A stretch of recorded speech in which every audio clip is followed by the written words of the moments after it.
السلام عليكم ورحمة الله تعالى وبركاته. الأخوات الكريمات، الإخوة الكرام، كنتمنىكم تكونوا على خير وبخير وبصحة جيدة إن شاء الله يا ربي الحبيب. قبل ما نبدا معكم، اللهم صل وسلم على رسول الله صلى الله عليه وسلم وعلى آله وأصحابه أجمعين. خوتي خواتاتي، اليوم جبت لكم واحد الطريقة ديال التقلية بما كيسميوها هنا الطنجاوة، يعني بالعلاوة كلها، يعني واشني كيسميها. دابا باش ما نطولش عليكم اخوتي خواتاتي، نخليكم مع لا فيديو المقادير ان شاء الله يا ربي الحبيب. هنا بسم الله المقادير اللي غادي نحتاجو ان شاء الله يا ربي الحبيب في هاد التقليه. كنحتاجو التقليه اللي هي الكرشه الاخوات والاخوان ديال الحولي، راه الكل تبارك الله ما شاء الله كلشي كيعرفها. يعني عندنا الكرشه من بعد ما نتوما الاخوات كتشوفوا يعني كتشعل بالبيوضه. من بعد ما كنغسلوها مزيان، كنشبرها. انا كنخوي عليها الماء طيب، كنقطعها طريفات وكنخوي عليها الماء طيب في واحد البانيو، وكنشبرها بالموس وكنكرطها. بعض المرات كندير لها شويه ديال الخميره ديال الحلوى، بعض المرات ما كنديرهاش ليها، ولكن الصراحه كتجي غزاله البنات. انا ما كيعجبنيش داك القشور اللي كيكون فيها الفوق، ما كيعجبنيش. وغسلتها وخويت عليها ثاني عاود الماء طيب. كل مره كنبقى نخوي عليها الماء طيب حتى كتغسل، كتولي كتشعل. هانتوما كتشوفوا يعني الشكل ديالها. هنا عندي الطروفه ديال الريه، كل كيعرف يعني الريه. هنا عندي المصارن بعد ما قلبتهم حتى همايا وغسلتهم، راك كتعرفوا يعني تبارك الله ما شاء الله، يعني التنظيف تبارك الله على الاخوات، راه كلشي يعني كيعرف. هنا عندي القرجوطه حتى هي يعني مقطعه، هادشي كلشي عندي مغسول ومسقطر ويعني ومنقي يعني صراحه. هنا عندي واحد الطماطم، واحد المطيشه محكوكه، وعندي واحد معلقه ديال المطيشه المعلبه. هنا عندي واحد البصله مشلضه مربعات.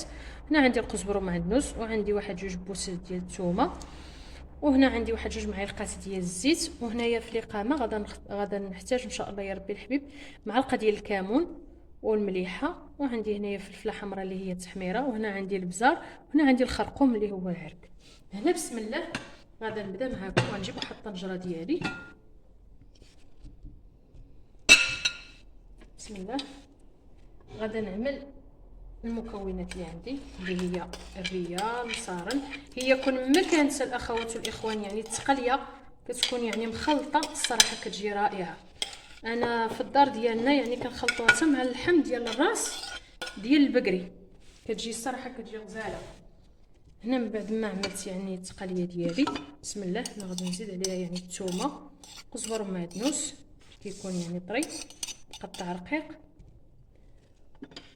وهنا غادي نزيد البصله. انا الاخوات كنطيبها على الفاخر، الصراحه كتجي رائعه. هنا غنزيد هاد جوج معالق ديال الزيت اللي عندي،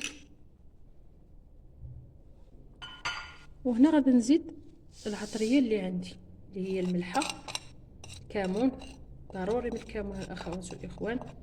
هنا انا كنوريكم الطريقه ديالي وصافي. هما كلشي تبارك الله ما شاء الله عليكم المغاربه، راه كلشي كيعرف يعني طيب. هنا الابزار، وهنا الخرقوم.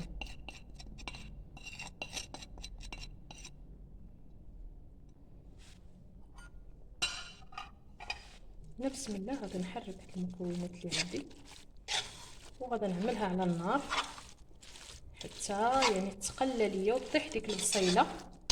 هذا يمكن ليا نزيد مطيشه.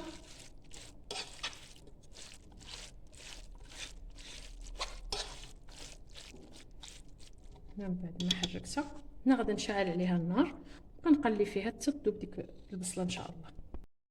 وهنا الاخوات من بعد ما تقلات لينا يعني البصيله ديالنا وطاحت، هنايا الاخوات غادي نخليها حتى تغلى معايا، عاد غادي نردها على الفاخر. هنا كنبقاو كنحركوا فيها حتى كطيح لينا ديك البصله كامله. هنا غادي نجيب مطيشه اللي حكيت، مطيشه الاخوات اللي حكيت، وزدت عليها واحد المعلقه ديال لاصوص ديال المطيشه المعلبه. هنا ما غنزيد عليها لا ماء حتى شي حاجه، يعني غنخليها يعني المطيشه غتطلق لي الماء، ما غاديش نعمل فيها الماء نهائيا.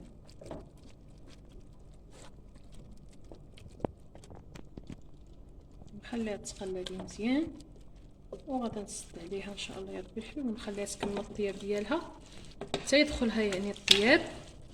عاد نزيد عليها ان شاء الله يا ربي الحبيب، نزيد عليها الزيتون، نزيد عليها الحامض، ونزيد عليها واحد جوج ديال الفليفلات.